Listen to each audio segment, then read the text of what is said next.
और यूपी में पहले मरहले में 60.17% वोटिंग हुई। शामली में सबसे ज्यादा 69.42% वोटिंग हुई। दूसरे नंबर पर मुजफ्फरनगर में 65.35% वोटिंग हुई। मेरठ में 60.91%, आगरा में 60.33%, मुजफ्फरनगर में 65.35%, बागपत में 61.35% वोटिंग हुई। ये वोटिंग फीसद आपको बता रहे हैं। दूसरे नंबर पर मुजफ्फरनगर रहा जिसमें 65.35% वोटिंग हुई। मेरठ में 60.91%, शामली में सबसे ज्यादा 69.42%।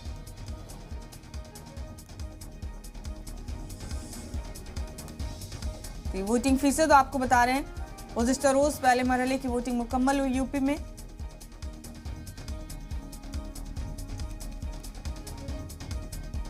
हापुड़ में 60.54%, गाजियाबाद में 54.77%।